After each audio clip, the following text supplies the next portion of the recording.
the United States' most dangerous woman, Krista Gale Pike, is set to be executed, and the story behind it is disturbing. Her case could mark Tennessee's first execution of a woman in over 200 years. And it all ties back to a murder so brutal it shocked the nation. Let's break it down from the beginning. Before Krista Pike became the name synonymous with one of the most disturbing murders in Tennessee history, she was a baby born into chaos. Krista Gale Pike was born prematurely on March 10, 1976, to Carissa Hanson and Emil Glenn Pike in Beckley, West Virginia. Her parents had a tumultuous relationship, having been married for 2 years, divorced for a year after Hanson was found to have been cheating, and remarried for another 2 years after Hanson attempted suicide. Both of them were frequently negligent. The details of Pike's early life read like a catalog of institutional failures, stacked one on top of the other. Her parents had a volatile relationship, marrying and divorcing twice, and Pike's upbringing was marked by neglect,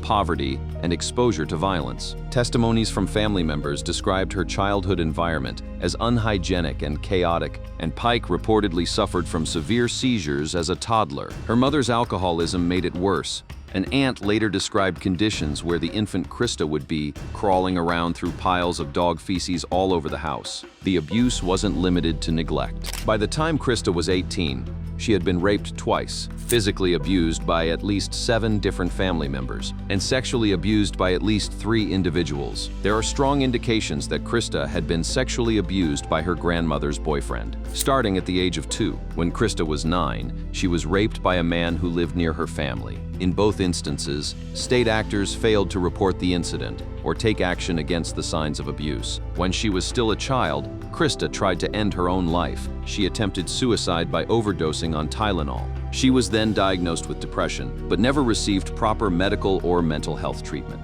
At age 12, Krista attempted suicide again, following the death of her beloved maternal grandmother. The only person she felt was truly kind and nurturing toward her in childhood. At age 13, Krista was sexually assaulted by her mother's boyfriend. The instability churned and churned. Krista's unstable home caused her to frequently change schools, which significantly affected her performance in school. In 10th grade, she was sent to a juvenile facility for a year, where she became interested in the Job Corps, a government program aimed at helping low-income youth by offering vocational training and career skills. It seemed, at least on the surface, like a chance to start over. Pike reportedly completed her GED program and aspired to train as a nursing assistant. But behind the optimism of a fresh start, everything that made Krista dangerous was still there. Undiagnosed, untreated, and ready to boil over, Krista was born with organic brain damage and a malformation of the brain, caused by alcohol abuse while her mother was pregnant.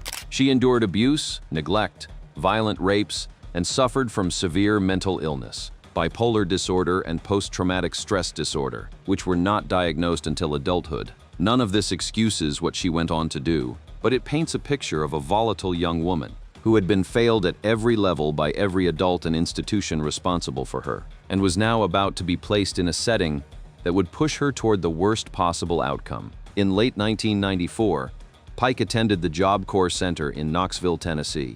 The center, based on Dale Avenue, housed vulnerable, at-risk young people from all over the region. The idea was simple: give these kids job training, structure, and a path toward self-sufficiency. But the reality was far more complicated. The Job Corps program housed vulnerable, high-risk youth, together with limited on-site mental health resources. The center itself had a troubled history. The 1995 murder was not the first serious event connecting the Job Corps Center and UT. In December 1993, 2 Job Corps residents were accused of attacking 2 UT students, who were sitting in a car at the fringe of campus. The male student was badly beaten. The female student was driven elsewhere and raped. Both Job Corps students were convicted of the crimes. The Dale Avenue Center was closed in 1995. Into this already fraught environment walked Krista Pike, and it didn't take long for her to become entangled in a relationship that would set the fuse. She began dating a boy a year her junior named Tadarrell Shipp. Together, they developed interest in the occult and devil worship. Shipp was described as violent and dangerous, involved in gang-related activity before arriving at Job Corps, and he practiced Satanism. Shipp was the leader of his group and made it known that he was a thug.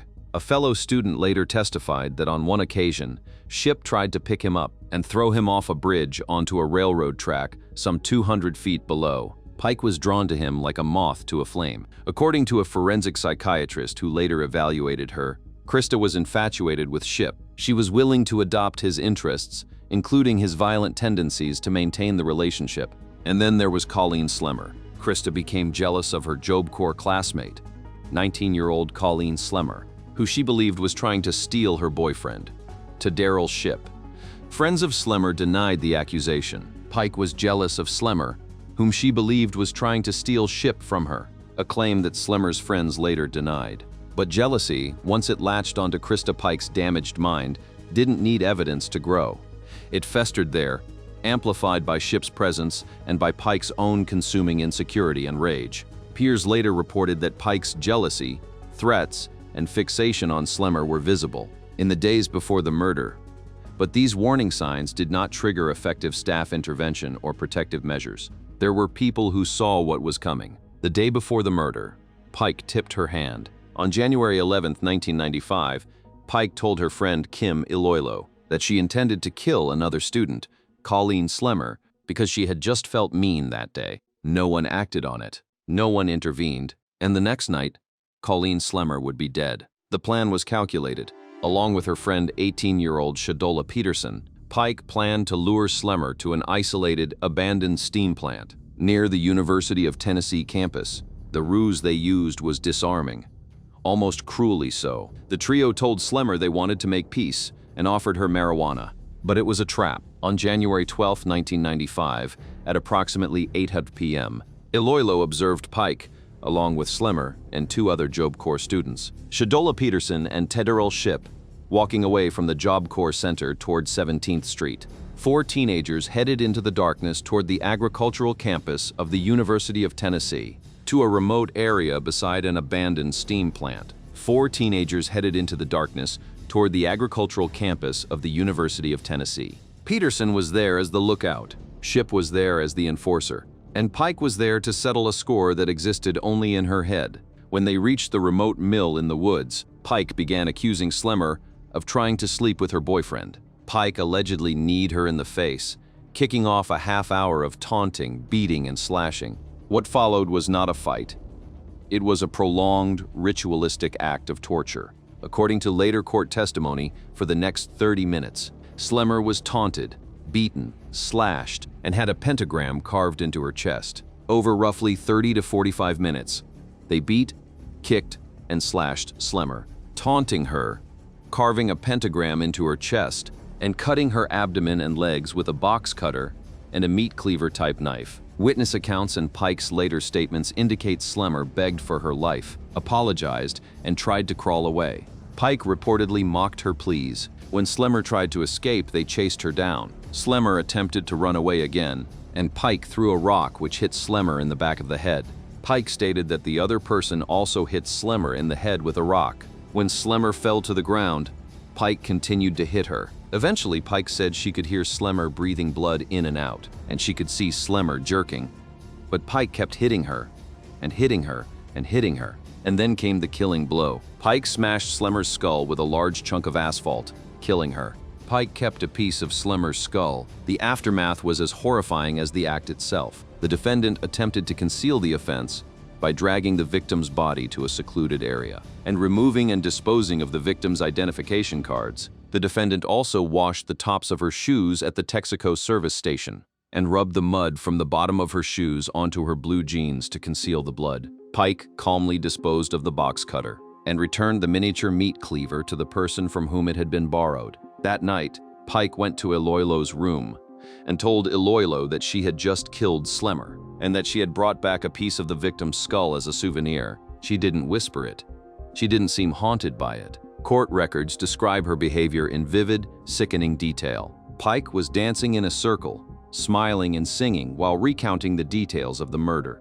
When Iloilo saw Pike at breakfast the next morning, she asked Pike what she had done with the piece of the victim's skull. Pike replied that it was in her pocket, and then said, "And yes, I'm eating breakfast with it." The next morning, a University of Tennessee employee discovered the body. That employee later testified that the body was so badly beaten that he had first mistaken it for the corpse of an animal. Before realizing it was a human female, investigators zeroed in on Pike almost immediately. The investigating police quickly discovered Pike's connection to the crime and interviewed her on January 14th. She didn't try to run. She didn't try to hide. Pike waived her Miranda rights and gave a complete statement to the police about her involvement in the murder. After Pike's statement was played for the jury, the state introduced pictures of Pike and Shipp taken at the Knoxville Police Department on the day the statement was given, January 14, 1995, 2 days after the murder. In the pictures, both Pike and Shipp were wearing pentagram necklaces. The trial was swift and decisive. Pike was charged with first-degree murder and conspiracy to commit murder. On March 22, 1996, after only a few hours of deliberation, Pike was found guilty on both counts. On March 30th, Pike was sentenced to death by electrocution for the murder charge and 25 years in prison for the conspiracy charge. She was convicted of first-degree murder in 1996 and became the youngest person on death row in the United States at age 20. Her co-defendants faced far different fates. Pike, Shipp, and Peterson were all charged with first-degree murder and conspiracy to commit first-degree murder. Shipp, who had turned 17 2 months before the murder, was tried as an adult. Peterson, who agreed to become a witness for the prosecution, received probation after pleading guilty to being an accessory after the fact. In January 1997, Shipp was also found guilty on both counts. However, after the jury could not unanimously agree whether he deserved to spend the rest of his natural life in prison, the judge sentenced him to life in prison with parole eligibility. The disparity is hard to ignore. That single year of age separated a death sentence from a life sentence with the possibility of parole. Krista was not more mature or more responsible than Shipp. At the time of the crime, Krista was only a year older than Shipp, and because of that slight difference in age, Shipp was ineligible for the death penalty. One appellate judge later wrote separately because the case presents an issue with which our society must be concerned. Whether 18-year-olds should be sentenced to death had she been 17 rather than 18 at the time of her crime. Like her co-defendant Darrell Shipp, Krista Pike would not be eligible for the death penalty. But the jury had spoken, the sentence stood, and Krista Pike was transferred to the Tennessee Prison for Women to begin what would become a 3-decade stretch on death row alone. If anyone harbored hope that time behind bars might temper Krista Pike's violent impulses, what happened inside the Tennessee Prison for Women shattered that notion completely. For 30 years, Pike was subject to solitary confinement in a space her attorney Angela Berman described as the size of a parking space. In 1996, Pike became the youngest woman sentenced to death in Tennessee in the modern death penalty era and remains the only woman still on the state's death row. 2 other women had been sentenced to death at different points, but both had their sentences commuted, leaving Pike in a category all her own. And she did not go quietly. During the early morning hours of August 24, 2001, inmates at the Tennessee Prison for Women were evacuated due to a fire. A dispute broke out between inmate Natasha Cornett and another inmate, Patricia Jones. Pike intervened by wrapping a heavy bootlace around Jones's neck and attempting to strangle her. When a correctional officer tried to pull Pike off, Pike told her, "The way you're pulling my hands, you're just helping me choke the bitch." Jones survived, barely. In 2003, Pike was convicted of attempted first-degree murder and received a 25-year sentence for the attack on Jones. And the chilling details didn't stop at the incident itself. In recorded phone calls to her mother afterward, Pike laughed and bragged about the attack and vowed to finish the job. "I betcha if she gets near me, I'm gonna do it again," she told her mother. Then came something even more brazen. In March 2012, it was revealed that Pike had made escape plans involving corrections officer Justin Heflin as well as Donald Kohut of New Jersey, though it has never been determined how it exactly began. Kohut, who worked as a personal trainer and was then in his early 30s, entered into a letter-writing correspondence with Pike around the beginning of 2011. By July of that year, Kohut was making the nearly 1,700-mile round trip from Flemington, New Jersey to Nashville, Tennessee, to visit Pike in person on visiting days once or twice a month. Eventually, Kohut communicated a plan for her escape to Pike and enlisted the help of Corrections Officer Heflin.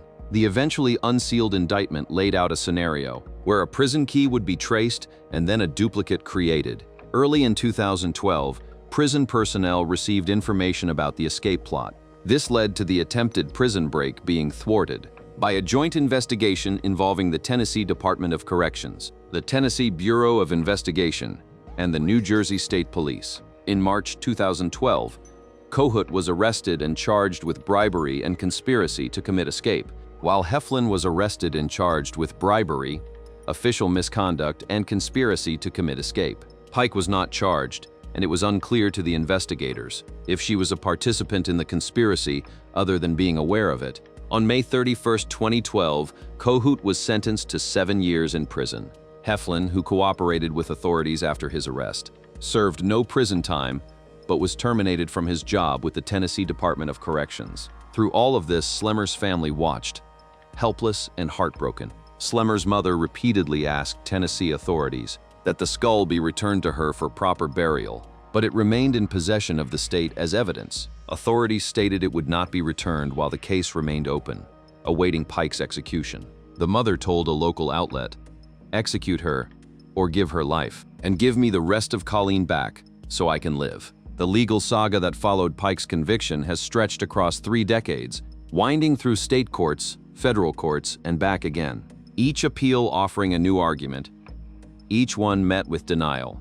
Following the guilty verdict, Pike launched, canceled, and then relaunched an appeal of her conviction in the Tennessee state courts. In June 2001, then again in June 2002, against the advice of her lawyers, Pike asked the courts to drop her appeal and sought to be executed via electrocution. Criminal court judge Mary Beth Leibowitz granted the request, and an execution date of August 19, 2002 was set. But then, just 17 days before the needle would have been replaced by the chair, a 3-judge state appeals court panel ruled that the proceedings should be continued, and the execution was not carried out. More appeals came and went. In December 2008, Pike's latest request for a new trial was turned down, and she was returned to death row. With this denial, Pike's allowed appeals under the rules and procedures of the state of Tennessee's criminal justice system were exhausted. In May 2014, Pike's lawyers entered an appeal in the federal court system. Her lawyers sought a commutation of the sentence from death to prison on the following grounds: ineffective assistance of counsel. Pike suffered from mental illness, and capital punishment, as administered in Tennessee, is unconstitutional. In a 61-page ruling by U.S. District Judge Harry Sandlin Mattis, Jr., issued on March 11, 2016, all grounds were rejected. Before November 2022, Pike had completely exhausted all appeals processes. The defense team's central argument centered on 2 pillars: brain science and proportionality. In a June 2021 motion, Pike's attorneys asked the court to commute her sentence, noting that she was only 18 at the time of the crime and was suffering from severe mental illness along with organic brain damage. They argued that the 8th Amendment evolving standards of decency should protect someone who was barely a legal adult when they committed the crime. The state was unmoved. On August 27, 2020, Tennessee Attorney General Herbert Slattery's office requested the Tennessee Supreme Court to set an execution date for Pike. Due to the COVID-19 pandemic in Tennessee and various other factors,